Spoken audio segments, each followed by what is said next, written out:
Bismillahirrahmanirrahim. Assalamualaikum warahmatullahi wabarakatuh. Alhamdulillahirabbil alamin wa bihi nasta'inu ala umurid dunya waddin. Wassalatu wassalamu ala sayyidil mursalin wa imamil muttaqin nabiyyina Muhammadin wa ala alihi wa sahbihi wa man tabi'ahu bi ihsanin ila yaumiddin. Allahumma inna nas'aluka ilman nafi'a wa rizqan tayyiba wa amalan mutaqabbala. Rabbana zidna ilma warzuqna fahma waj'alna minas salihin. Allahumma ij'al 'amali kullahu salihan waj'alhu liwajhika khalisa wa la taj'al li ahadin fihi syai'a. Rabbi shrah li sadri wa yassir li amri wahlul 'uqdatam min lisani yafqahu qawli. Amma ba'du. Bapak Ibu jemaah Masjid Ibnu Sina rahimakumullah, kita membahas segmen terakhir hadis ke-32, yakni hadis yang berbicara tentang doror, yakni prinsip tidak ada doror di dalam Islam. Saya bacakan ulang hadisnya. An Abi Sa'id Al-Khudri anna Rasulullah sallallahu alaihi wasallam qala, dari Abu Sa'id Al-Khudri bahwasanya Rasulullah sallallahu alaihi wasallam bersabda, la darara wala dirar, tidak ada bahaya dan tidak ada upaya membahayakan. Rawahu Ad-Daraqutni fi sunanihi, diriwayatkan oleh Ad-Daraqutni dalam sunannya. Ya. Bapak Ibu jamaah Masjid Ibnu Sina rahimakumullah, pada beberapa pertemuan sebelumnya sudah kita bahas panjang lebar tentang makna utama dari hadis la darara wala dirar ini. Juga sudah saya berikan contoh yang cukup banyak bagaimana hadis ini menjadi dasar utama dalam banyak sekali pembahasan fikih.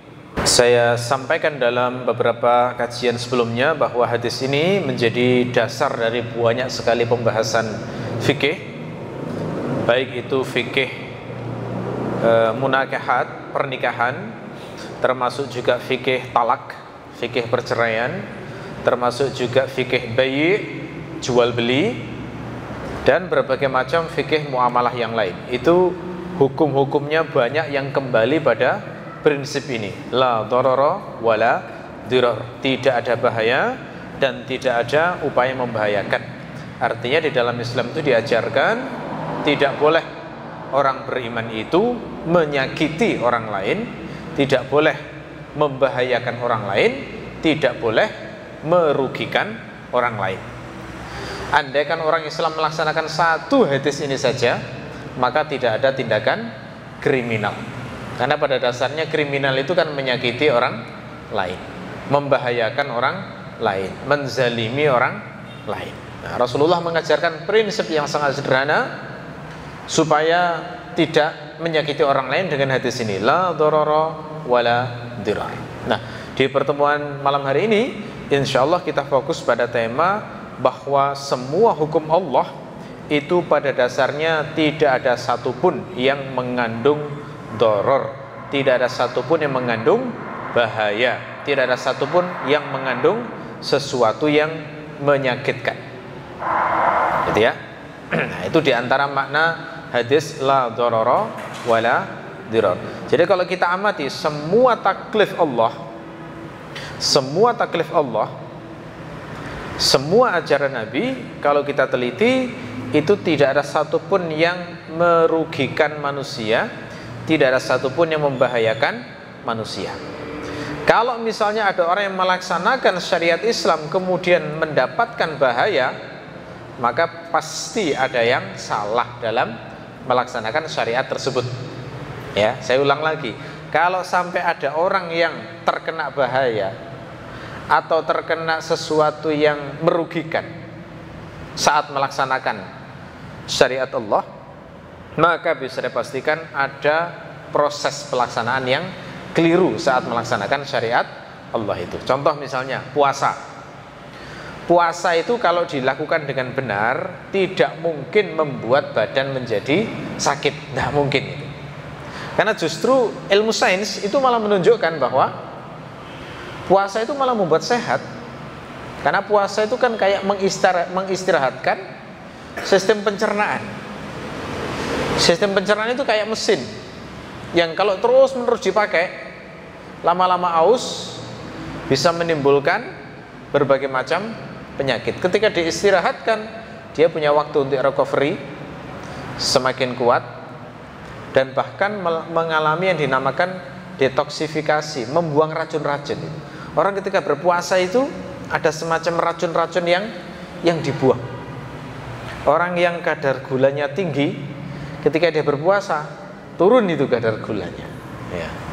Orang berpuasa itu ketika punya penyakit A, B, C, ada disebutkan dalam sejumlah pembahasan. Puasa itu memiliki dampak yang sangat bagus dalam kesehatan. Karena itu ada riwayat sumu tasihhu, berpuasalah niscaya kalian akan sehat. Ya. Nah, ini. Nah, kalau ada orang yang berpuasa kemudian sampai merusak badan, pasti ada fikih yang keliru, pasti itu. Ya. Misalnya puasa lah kok tambah sakit-sakitan. Nah, kok bisa puasa kok tambah sakitan? Kenapa ini? Nah, ini pasti ada pelaksanaan yang keliru. Misalnya apa? Misalnya berpuasa setiap hari tidak ada jedanya tanpa berhenti. Kesehatannya malah menjadi rusak, apalagi tanpa fikih. Karena kalau fikih sekalipun, kalau aturan fikih itu adalah orang itu dalam kondisi badannya lemah, itu tidak dianjurkan puasa setiap hari. Puasa yang terbaik itu adalah puasa Daud. Ada seorang sahabat Nabi yang waktu itu pernah bertekad untuk berpuasa setiap hari. Itu malah dikritik oleh Rasulullah. Salah itu. Kenapa? Karena tubuh juga punya hak. Maka Rasul itu menganjurkan, kalau kamu pengen puasa, cukup berpuasa 3 hari setiap bulan. Nah, itu sudah ideal itu. Kita itu orang-orang biasa seperti kita ini yang dengan sekian banyak aktivitas itu, kalau mengikuti anjuran Nabi ini, cukup puasa sunnahnya itu 3 kali setiap 3 hari setiap bulan. Selain Ramadan ya, selain Ramadan 3 hari setiap bulan. Itu sudah banyak itu. Kalau 10 bulan 3 kali kan 3 hari kan kali 3 30 hari juga itu. Berarti seakan-akan puasa 2 bulan dalam 1 tahun. Nah, ini Rasulullah yang paling tahu syariat ini. Sehingga beliau itu menganjurkan puasa cukup 3 kali setiap bulan. Kenapa kok 3 kali setiap bulan? Karena dalam Islam itu 1 kali amal soleh pahalanya 10 kali. Jadi jenengan puasa 3 kali setiap bulan, itu pahalanya seperti puasa 30 hari. Sama saja sebenarnya. Kalau mengejar pahala sebenarnya cukup 3 kali setiap 3 hari setiap bulan, itu sudah setara dengan itu. 3 hari setiap bulan itu kapan? Bebas. Mau tanggal 1, 5, 10 boleh. Mau tanggal 7, 14, 21 silahkan. 1, 2, 3 boleh. 9, 10, 11 boleh. Dipaskan dengan puasa putih juga boleh. Puasa putih itu apa? Puasa yang dilakukan pada saat bulan purnama, tanggal 13, 14, dan 15 Hijriah. Nah, itu namanya puasa putih. Itu keutamanya sendiri itu. Jadi disamakan dengan itu juga boleh, dibedakan nggak apa-apa. Di akhir bulan juga tidak masalah. Misalnya punya pengalaman kalau akhir bulan itu uang semakin menipis, sekalian aja lah puasa daripada kelaparan nggak ada uang, gitu ya.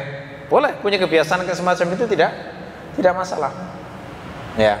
Nah, terus seorang sahabat waktu itu berkata, wahai Rasulullah, saya ini lebih kuat daripada itu.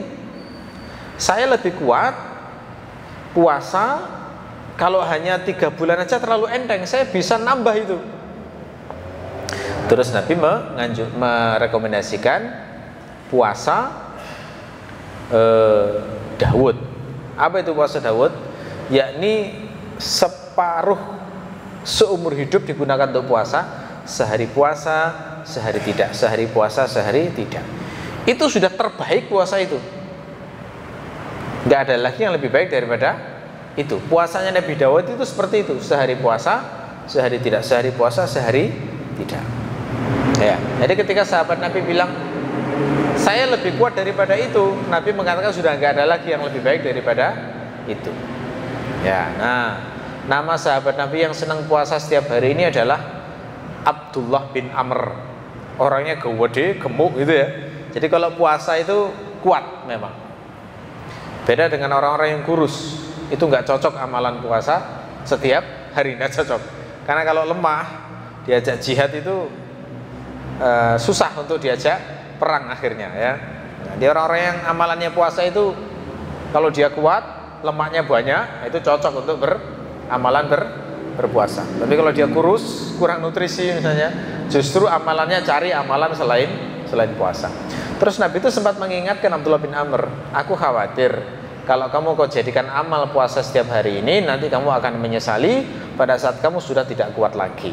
Ternyata betul, Abdullah bin Amr di masa tua nggak bisa puasa berat melakukan puasa setiap hari. Akhirnya beliau berandai-andai, andai saja dulu saya mengikuti saran Rasulullah, yakni hanya berpuasa seperti puasa Dawud. Nah ini kalau syariatnya benar, nggak akan menimbulkan kerusakan, nggak akan menimbulkan penyesalan, gitu ya. Nah, seorang wanita yang ahli puasa misalnya, lalu kemudian dia hamil, masih tetap berpuasa, lalu akhirnya bayinya mati, ini jangan nyalahkan puasanya. Kenapa? Kan ada tuh kasus bayi mati karena ibunya ini berpuasa. Bayi itu kan butuh nutrisi. Apalagi bayi misalnya kembar di dalam, ya itu nutrisinya lebih banyak, 2 kali lipat itu. Makanya kalau di negeri kita ada ibu hamil diketahui kembar atau bahkan triplet misalnya, itu sudah nggak bisa ditangani bidan biasa, nggak bisa itu. Harus dibawa ke spesialis karena ada penanganan khusus, dikasih vitamin khusus, dosis sekian, sehingga akhirnya nutrisinya terpenuhi. Kalau seperti ini dibuat puasa, bayi itu bisa mati karena kurang nutrisi. Bayangkan nutrisi yang mestinya untuk 1 orang dibuat rebutan 2 bayi atau 3 bayi, kalau kurang mati itu. Nah kalau misalnya seorang ibu hamil kemudian puasa, anaknya mati, jangan salahkan puasanya, salahkan kejahilannya yang tidak ngerti fikih puasa. Kenapa? Karena dalam fikih puasa, wanita yang hamil itu dapat rukhsah, tidak wajib puasa. Jadi wanita hamil bulan Ramadan itu boleh nggak puasa demi menjaga nyawanya si bayi itu. Saat menyusui pun juga demikian. Kalau seorang ibu misalnya berpuasa sampai air susunya nggak keluar, terus bayinya kurang gizi, baru kemudian bahkan sampai mati, itu yang salah ibunya yang puasa tadi. Puasanya itu bukan puasa yang benar itu malah, karena menimbulkan doror kepada bayi, gitu ya. Yang benar bagaimana? Kalau ibu misalnya punya bayi lagi menyusui, kemudian mencoba berpuasa, ternyata produksi susunya itu berhenti, maka tidak usah puasa. Harus diutamakan kesehatan bayi itu. Karena fikih dalam Islam itu, wanita yang menyusui atau wanita yang hamil itu dapat rukhsah, tidak wajib berpuasa di bulan Ramadan, tapi nanti wajib mengqadha ketika sudah selesai hamil atau selesai menyusui. Kalau selesai menyusui hamil lagi bagaimana? Ya, kalau hamil lagi ya dapat rukhsah lagi sampai selesai menyusui. Setelah itu baru mengganti. Kalau setelah lahir anak kedua, hamil lagi anak ketiga bagaimana? Ya dapat rukhsah lagi. Jadi bisa jadi wanita tuh 1 kali punya anak itu 3 tahun tidak puasa, bisa jadi. Punya anak yang kedua 6 tahun tidak puasa, bisa jadi. Punya anak yang ketiga 9 tahun tidak puasa, bisa jadi. Dan itu nggak dosa. Syariatnya memang diizinkan tidak berpuasa. Terus bagaimana puasanya itu?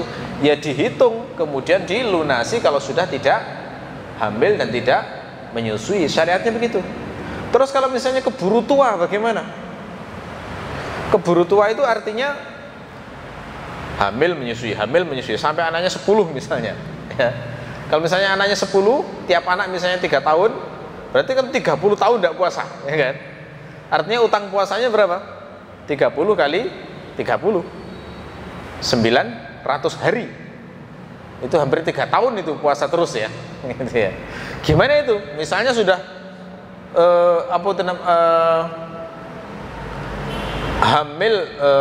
hamil menyusui selama 30 tahun, terus punya utang sebanyak itu, terus waktunya membayar utang sudah nggak kuat karena sudah tua renta. Bagaimana itu syariatnya? Kalau sudah tidak kuat, maka cukup membayar fidyah. Nah, itu aturannya. Jadi nggak usah membayar utang puasa. Selama masih mampu, maka wajib untuk membayar dengan mengqadha puasa. Tapi kalau sudah mampu, maka cukup membayar fidyah. Ya, jadi syariat puasa itu kalau dilaksanakan dengan benar sesuai fikihnya, tidak mungkin menimbulkan doror, tidak mungkin menimbulkan bahaya. Kalau sampai ada orang yang merasa melaksanakan syariat Islam terus merasa kesehatannya terganggu atau ada hal yang buruk terjadi, ini pasti ada sesuatu yang tidak beres saat melaksanakan syariat Islam. Ya, contoh lagi misalnya sholat. Sholat itu kalau dilakukan dengan benar, maka tidak mungkin menimbulkan penyakit. Ya, orang sholat kalau melakukannya dengan benar tidak mungkin menimbulkan penyakit. Jadi kalau misalnya ada orang sholat malam, rajin sholat malam, tapi malah kena stroke, diabetes, serangan jantung dan lain sebagainya. Nah, ini bisa jadi ada pelaksanaan sholat yang tidak benar. Contohnya nggak benar itu bagaimana? Sholat tahajud tapi tidak memperhatikan hak tubuh untuk tidur, itu salah itu. Misalnya sholat tahajud mulai jam 12 malam nyambung sampai subuh, setelah subuh kemudian langsung sholat terus beraktivitas setiap hari seperti itu kan sama seperti begadang itu. Dan secara kesehatan begadang terus itu tidak baik untuk kesehatan. Orang yang terbiasa begadang dengan alasan apapun ya, itu nanti akan muncul penyakit-penyakit seperti stroke, jantung, diabetes. Resikonya semakin besar itu kalau selalu begadang.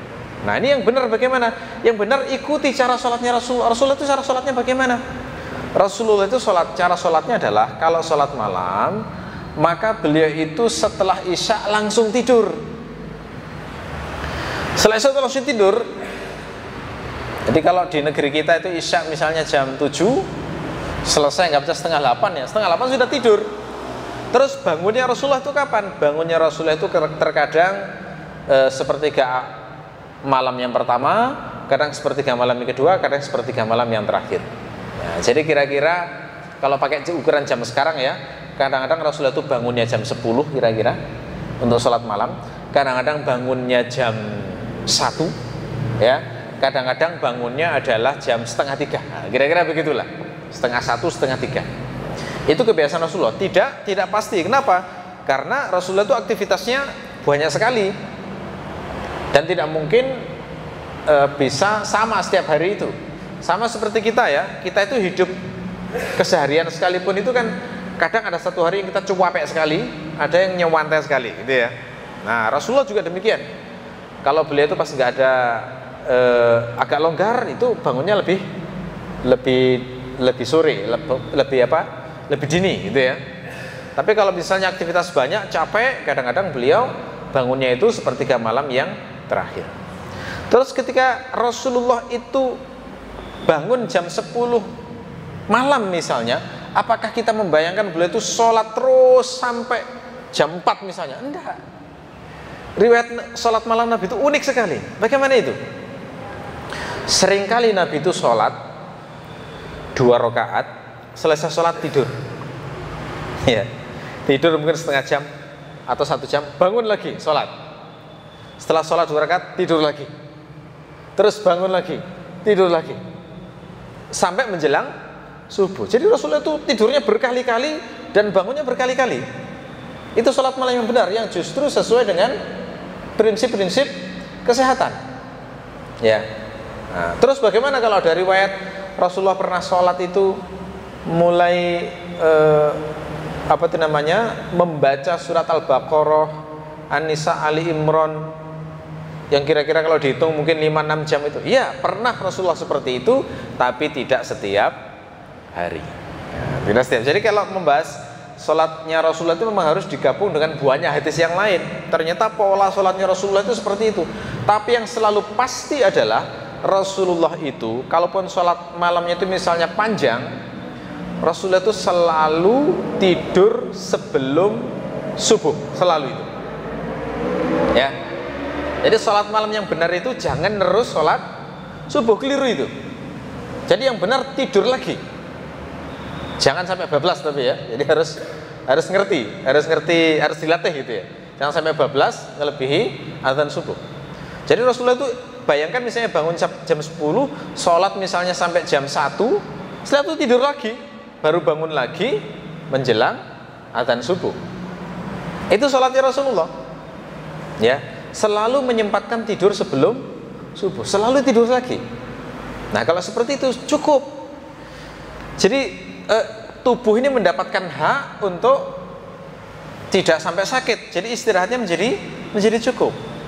Ya, ya. Jadi itu cara. Makanya Rasulullah itu sempat ketika ada seorang sahabat yang bertekad, demi Allah saya akan sholat terus sepanjang malam tidak pernah tidur. Dikritik sama Rasulullah, bukan begitu, aku juga sholat tapi aku juga tidur, karena sesungguhnya tubuhmu juga memiliki hak. Ya, hak tubuh adalah untuk mendapatkan hak tidur, gitu ya. Contoh lagi misalnya, kepala terluka, ya, kepala terluka lalu kemudian terkena junub. Misalnya kepala terluka lalu kemudian mimpi basah misalnya. Itu pertanyaan utamanya adalah bagaimana cara mandi besarnya. Ini pernah terjadi di zaman Nabi itu. Ada seorang laki-laki kepalanya kena batu, terus terluka parah, terus diperban begitu. Terus dia bertanya kepada sahabat-sahabat Nabi yang lain, saya ini kepala saya terluka, bagaimana cara saya bersuci? Sahabat Nabi yang ada waktu itu memberikan fatwa, saya tidak menemukan rukhsah, selama engkau masih bisa mandi maka kamu wajib mandi. Akhirnya mandi. Begitu mandi tewas. Begitu Rasulullah tahu, marah beliau. Kalian itu, kalau kalian telah membunuh sahabatmu itu, kalian itu kalau tidak tahu ilmunya tanya, jangan mudah berfatwa semacam itu gitu ya. Sebenarnya cukup bagi dia untuk melakukan ini. Terus Rasulullah memberikan contoh. Jadi cara bersucinya kalau orang terluka itu tetap mandi bagian yang tidak kena luka. Lalu kemudian yang kena luka itu dilihat kondisinya. Kalau misalnya diperban dan perbannya boleh kena air, maka wajib diusap air, diusap saja, nggak usah dibasahi. Tapi kalau misalnya nggak boleh kena air, maka bagian yang tidak kena air ini wajib diganti dengan tayamum. Gitu ya. Jadi cara bersucinya orang terluka itu berbeda dengan cara bersucinya orang sakit yang nggak bisa kena air. Kalau orang terluka itu kan bisa kena air tapi parsial. Nah itu maka cara bersucinya wajib mengkombinasi air dan tayamum. Itu caranya begitu. Baik mandi maupun berwudu. Jadi contoh misalnya, ini praktis saja. Ini kemarin kebetulan jari saya terluka, kena duri di sini, sehingga harus diperban.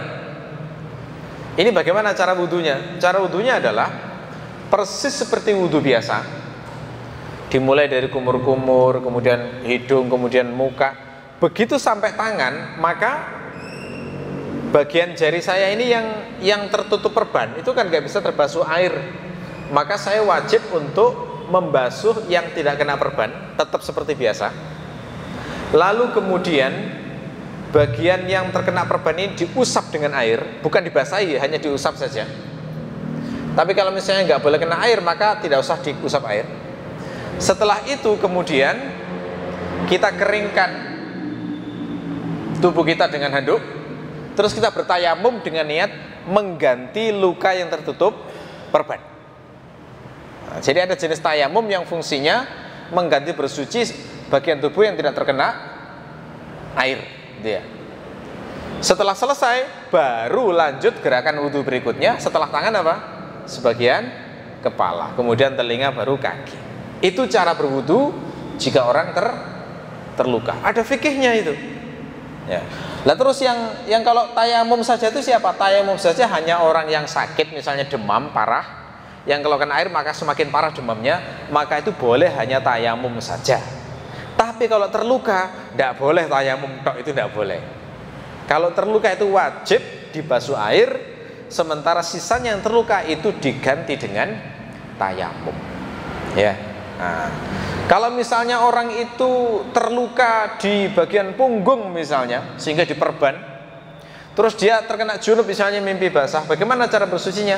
Cara bersucinya tetap mandi wajib seperti biasa, kecuali bagian yang diperban.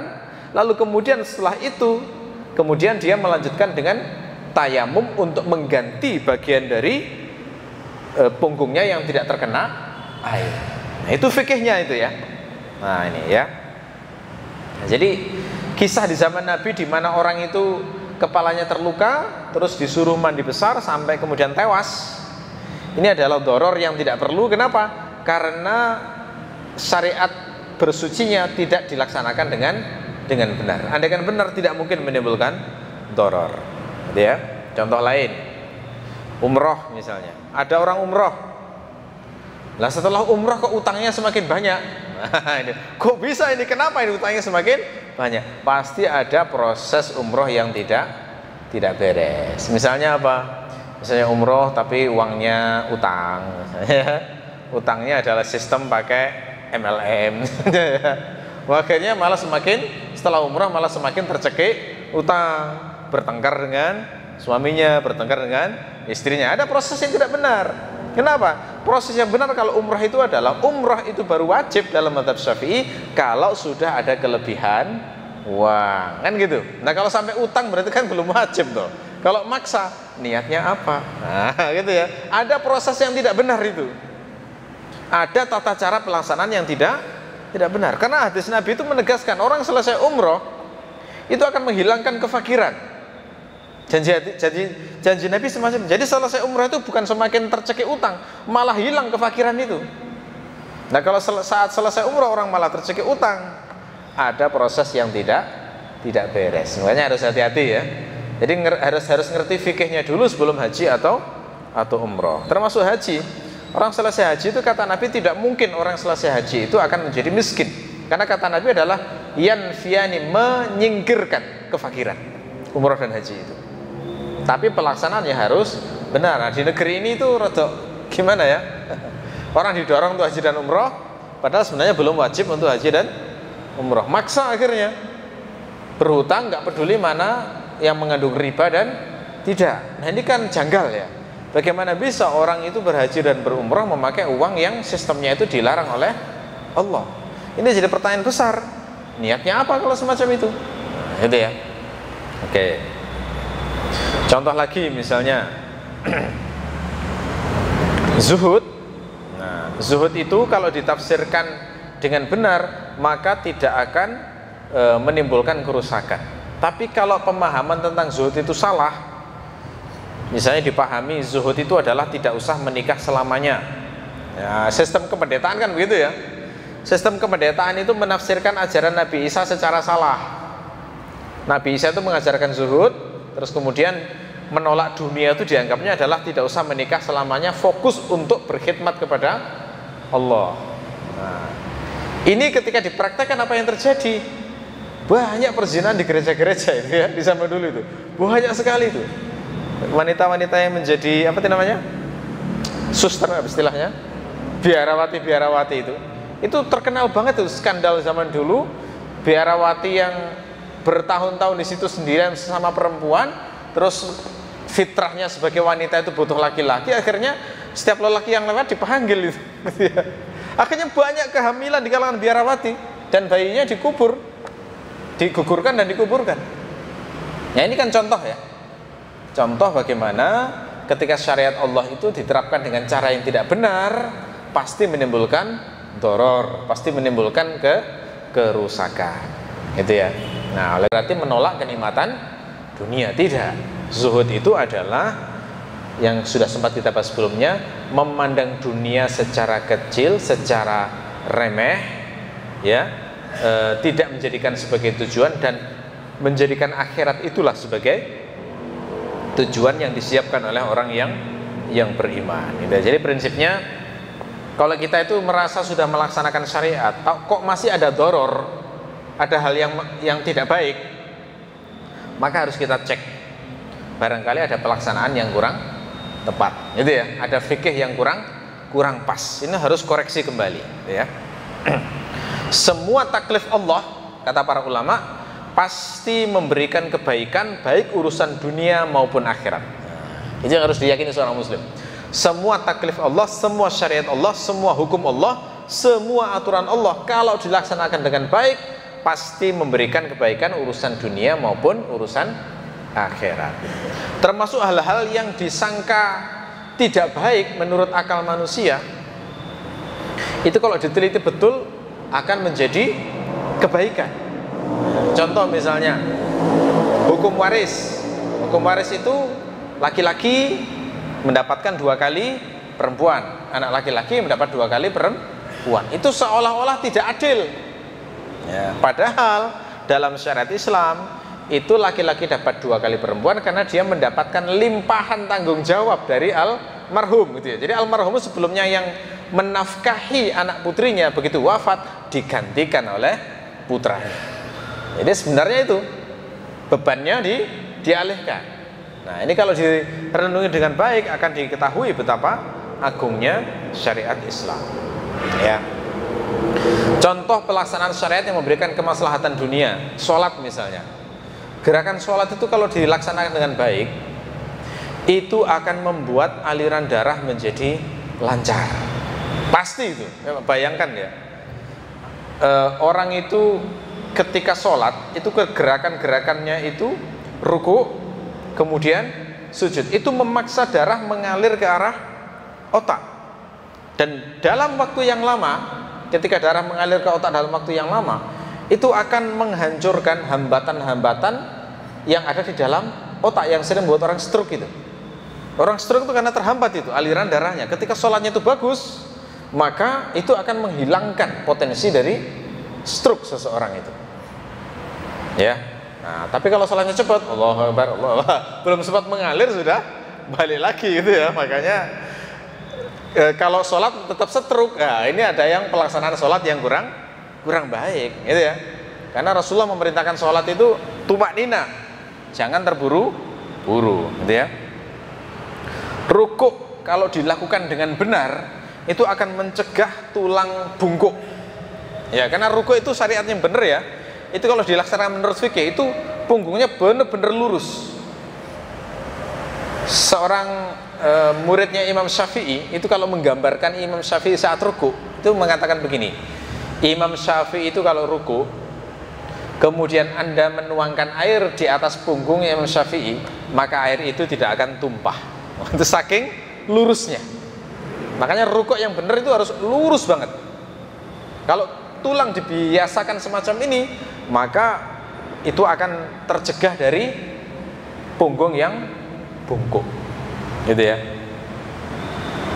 Sholat dilakukan dengan benar, penuh konsentrasi, itu akan membuat jiwa menjadi tenang. Karena sholat itu kan seperti meditasi, ya.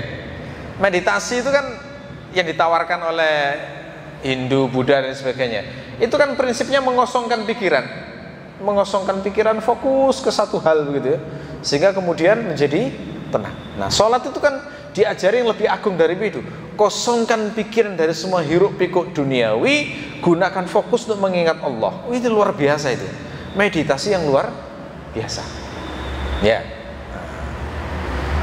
Saya pernah membaca satu podcast psikologi ya. Itu ada satu penelitian, kalau orang itu menyempatkan setiap hari sekitar 12 menit untuk menenangkan pikirannya, setiap hari 12 menit selama 8 minggu, maka dia akan menjadi pribadi yang sangat tenang. Nah ini ya, 8 minggu berarti kan kira-kira 8 bulan. Nah itu hanya 1 kali saja. Nah orang Islam dilatih 5 kali dalam sehari. Itu tidak perlu 8 minggu, itu sudah akan tercapai kondisi jiwa yang tenang dan stabil. Itu contoh kemaslahatan duniawi. Makanya ada banyak orang yang mengaku hidupnya menjadi tenang setelah dia sholat dengan serius.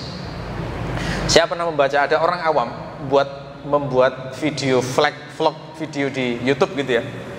Dia buat video judulnya Mengapa Saya Cinta Sholat. Tak amati orangnya bukan ulama ini, orang awam betul itu. Saya amati. Awal mulanya bagaimana? Ternyata dia cerita awal mulanya dia mendapatkan masalah hidup yang sangat berat sampai buat stres gitu. Depresi betul itu. Lalu kemudian berusaha mencari solusi, lalu kemudian dia ketemu sholat. Katanya sholat menjadi solusi. Nah, bagaimana caranya sholat sebagai solusi? Dia sebut itu, bagaimana tips-tipsnya, langkah-langkahnya supaya sholat menjadi solusi. Jadi diawali dari berwudu. Beliau ceritakan bagaimana saya berwudu ini mulai berusaha menghilangkan kotoran-kotoran hati saya, berusaha menenangkan berusaha menghilangkan rusaknya jiwa saya ini dengan berwudu itu. Setelah itu kemudian ketika takbir, saya berusaha menghayati makna bacaan takbir ini. Setiap langkah ia lakukan semacam itu, ternyata dia merasakan kedamaian. Selesai sholat itu loh, kok hatiku lebih tenang. Nah, gitu ya. Selesai sholat dia merasakan begitu. Hatinya lebih tenang. Perasaannya agak mirip ketika dia mencurhatkan masalahnya pada orang lain, yang terasa lebih lega. Tapi selesai sholat ini tenangnya itu beda dan lebih dahsyat. Akhirnya dia semakin sering sholat. Akhirnya lama-lama cinta terhadap sholat. Nah, ini contoh ya. Contoh sholat menimbulkan ketenangan jiwa, memberikan kemaslahatan duniawi. Termasuk puasa tadi. Ya, saya singgung tadi bahwa puasa itu sudah diakui oleh ilmuwan barat. Puasa itu semacam detoksifikasi racun. Jadi mengeluarkan racun-racun tubuh yang tertumpuk selama 1 tahun sebelumnya.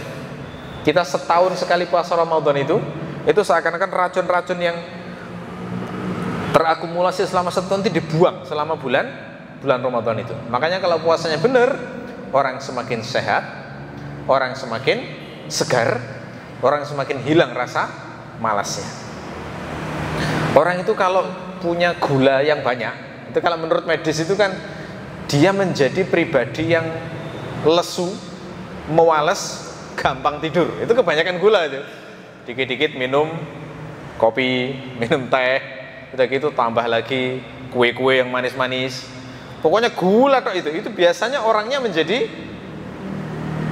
lesu, malas-malasan, gampang capek, gampang tidur, ngewantuan. Itu ya, kebanyakan gula. Nah, ini kalau dilakukan puasa, hilang gulanya, seger. Awalnya panas dulu, setelah itu kemudian hilang gulanya menjadi seger. Nah, itu terbukti menimbulkan maslahat duniawi. Wudu, ya Pak, perhatikan. Wudu itu gerakannya selalu mencuci muka, mencuci tangan. Ini sampai dibahas oleh ilmuwan barat. Saya pernah melihat podcastnya itu. Orang Islam itu adalah orang yang paling kecil kemungkinan terkena COVID waktu itu. Saat rame-ramenya COVID. Kenapa? Karena penyebaran COVID itu lewat tangan, lewat mulut, droplet gitu ya.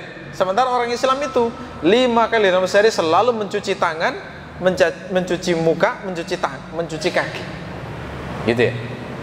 Itu kan contoh ya bagaimana kemaslahatan yang didapatkan dengan syariat wudu. Wudunya nggak pernah niat untuk menghilangkan terhindar dari COVID, enggak.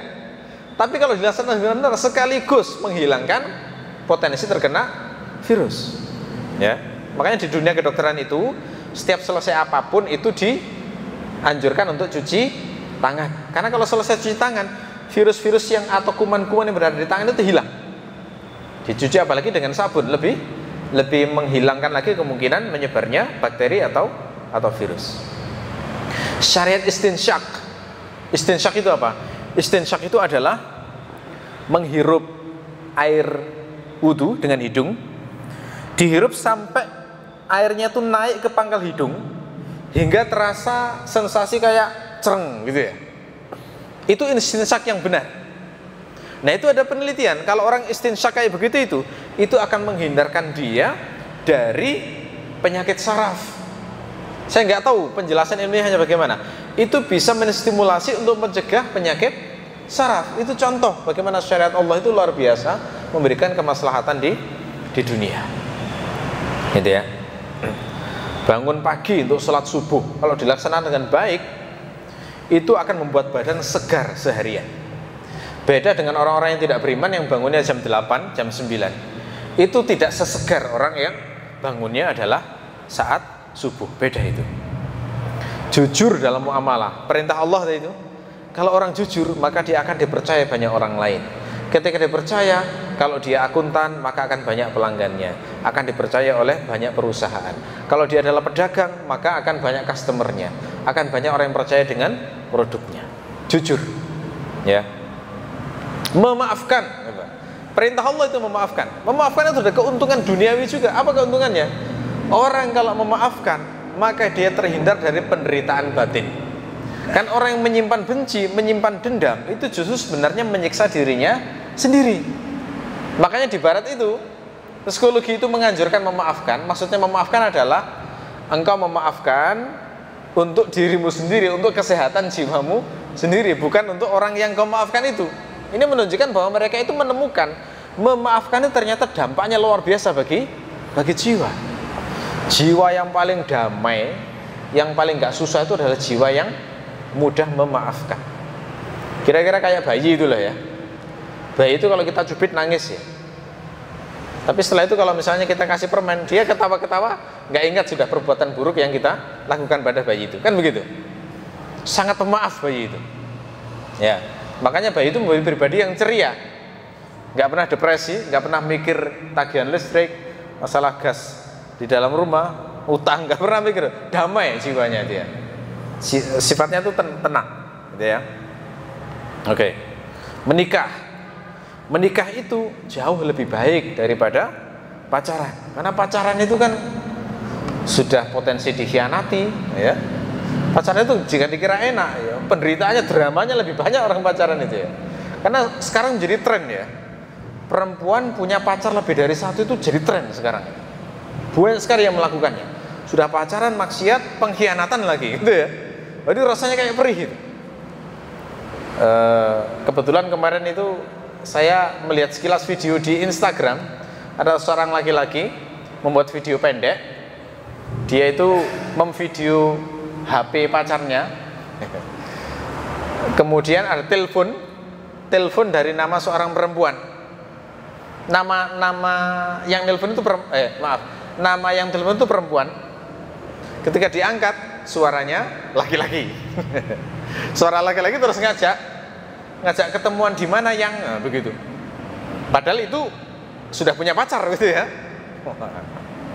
Lalu kemudian ketika ditanya, balik bertanya, lah ini siapa? Loh, saya pacarnya. Wah, saling mengklaim sebagai pacar. Jadi ternyata banyak perempuan yang berdiri di atas dua kaki ya. Kayak kalau jadi sama ini ya sudah, ini ku putus. Yang kalau nggak jadi ya aku masih punya cadangan gini. Kadang-kadang perempuan banyak yang cara pikirnya kayak begitu. Akhirnya yang ini merasa dikhianati.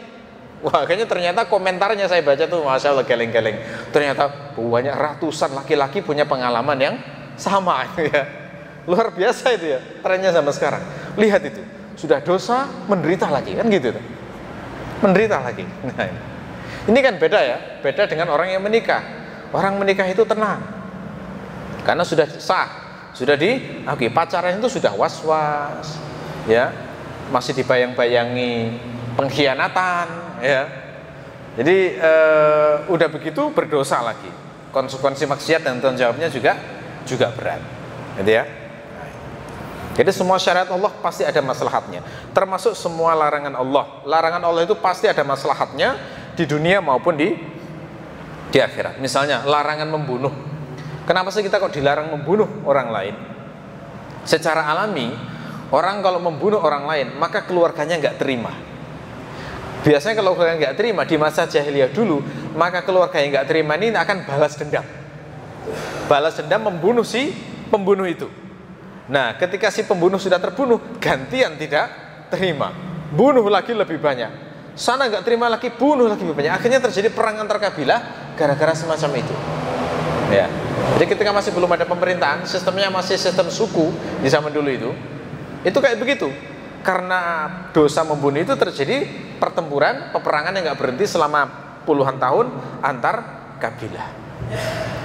Larangan namimah misalnya. Namimah itu apa? Namimah itu mengadu domba. Ini juga masalahnya besar sekali. Zaman dulu itu pernah ada seorang laki-laki punya seorang budak. Budak ini punya satu sifat yang buruk, yakni suka mengadu domba. Nah, saat lelaki ini membeli budak ini, dia bertanya pada penjualnya, ini aibnya budak ini apa? Dia bilang, oh enggak ada, dia sempurna, kecuali satu aja sifatnya. Apa itu? Yakni suka mengadu domba. Lelaki ini menyangka bahwa itu sifat ringan, gak apa-apalah. Akhirnya dibelilah budak tersebut. Setelah tinggal beberapa saat dengan lelaki tersebut, lalu kemudian si budak ini bilang kepada istri dari lelaki tersebut, Bu, kira-kira begitu, Bu, bapak sekarang itu selingkuh, ya, bapak itu kayak mau nikah lagi. Jadi saya sarankan ibu ini mencegahnya dengan cara membacakan jampi-jampi. Saya bisa membantu, Bu, saya bisa membantu itu, tapi syaratnya ibu harus bisa mendapatkan bulu pada lehernya bapak. Ambillah bulu itu pakai pisau di lehernya bapak. Nanti akan saya bacakan jampi-jampi, selamat nanti. Si ibunya ini percaya. Kemudian setelah termakan, lalu kemudian dia bilang kepada si bapaknya, Pak, ibu ini selingkuh, Pak. Dia punya pacar di luar rumah.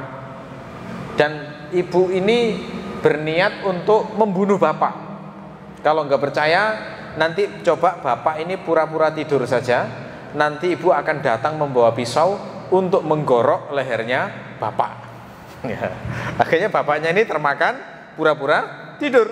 Si istri ini datang dengan maksud untuk mengambil bulu pada lehernya si bapak ini supaya dijampi-jampi tadi. Sementara bapaknya menyangka istrinya hendak menggorok lehernya. Akhirnya bangun, pisaunya direbut, leher istrinya yang digorok, tewas akhirnya. Istri tewas, keluarganya tidak diterima, lalu kemudian akhirnya membunuh si lelaki ini. Keluarga lelaki nggak terima, akhirnya kemudian terjadilah perang antar kabilah. Nah, ini terjadi akibat adu domba. Nah, makanya kita dilarang melakukan perbuatan adu domba ini karena sangat buruk dampaknya itu. Kalau kita ketemu teman atau kawan atau kenalan suka adu domba, sudah nggak usah didengarkan ucapannya. Biasanya cirinya orang adu domba itu suka membawa berita-berita yang tidak mengenakkan bagi kita, menyampaikan hal-hal yang tidak mengenakkan bagi kita. Selama kita nggak pernah diomongi langsung ke orang, udahlah, anggap semuanya baik pada kita. Itu yang paling aman. Kalau mendengar berita orang lain, udahlah, itu anggap aja pengadu domba, setan itu ya, jangan dipercaya, gitu ya. Oke. Larangan mabuk misalnya. Mabuk itu terbukti ya, orang minum alkohol itu merusak akal, merusak jantung, merusak lambung, memicu sejumlah penyakit. Ya. Presiden Amerika sekarang itu, Donald Trump, itu pernah sangat membanggakan diri karena seumur hidup tidak pernah minum alkohol. Dia pernah itu bilang, Donald Trump itu pernah cerita, dia punya saudara yang ganteng, yang gagah, tapi dia pecandu alkohol.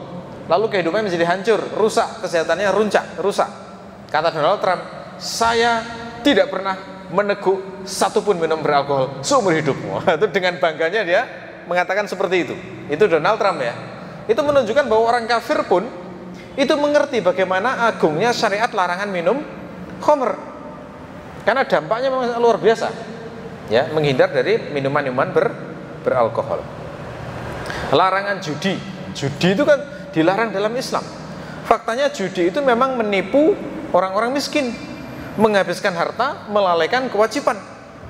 Ingat kan kita ada polwan yang membakar suaminya gara-gara judi online. Kan itu ya. Itu kan dampak ya, bagaimana sangat menjengkelkan istri sampai levelnya itu suaminya mati dibakar itu. Polwan. Jadi baru gajian, terus gajinya itu habis entah berapa persen begitu. Untuk apa? Untuk judi online. Jadi muarah, akhirnya suaminya diborgol, lalu kemudian disiram bensin, ditakut-takuti dengan api, tapi apinya menyambar, akhirnya tewas itu, terbakar. Sangat buruk dampaknya ya judi itu ya. Oke. Larangan berzina. Nah, itu juga pasti ada banyak keburukannya. Zina itu merusak keluarga, merusak nasab, membuat bertengkar antar keluarga dan sebagainya. Di Jawa Barat barangkali sempat rame, jenengan pernah ingat ya, ada seorang laki-laki berzina dengan ibu mertuanya, sampai dijadikan film ya. Kan ada tuh itu. Apa yang terjadi? Rusak semua tuh akhirnya. Pernikahannya rusak, pernikahan mertuanya juga rusak, kan gitu ya. Terus reputasinya rusak, terus sekarang bahkan dijadikan film. Itu kan malah semakin, itu benar-benar melecehkan kehormatan dari orang yang terkena itu. Saya kadang-kadang ya kasihan juga ya pada si orang itu. Karena andai kan ini orang yang punya harta, nggak mungkin akan berani kayak begitu ya, dibuat film kayak itu. Karena ini orang miskin yang melakukannya. Jadi seperti itu. Seperti itu contoh dampak zina yang kelihatan. Ya, bagaimana dengan yang lain? Di Tulungagung kalau nggak salah pernah ada kisah seorang wanita bercadar itu CLBK istilahnya, cinta lama bersemi kembali ya. Lalu kemudian menjalin hubungan dengan mantan pacarnya waktu SMP. Lalu kemudian mantan pacarnya ini pingin menikahinya, tapi si wanita ini pingin tobat. Jadi tetap pengen kembali ke suaminya. Akhirnya mantan pacarnya ini nggak terima, dicekik pakai tampar itu, tewas. Kemudian mayatnya dibawa ke salah satu masjid di Kediri. Sampai sempat viral waktu itu ya. Lalu kemudian gempar pagi-pagi karena melihat ada mayat perempuan bercadar yang ada di belakang halaman masjid. Ya, ternyata setelah diselidiki, ternyata itu terjadi pembunuhan karena kasus cinta lama bersemi kembali itu tadi. Mereka sudah berkali-kali melakukan perzinahan itu. Wah, itu Masya Allah. Jadi lihat, mudaratnya itu sangat buruk sekali. Keluarga rusak, sampai terbunuh, dipenjara, keluarga menanggung malu, macam-macam itu ya, kerusakannya itu sudah sangat banyak ya. Jadi itu semua menunjukkan bahwa larangan-larangan Allah itu kalau dihindari semaksimal mungkin pasti akan menimbulkan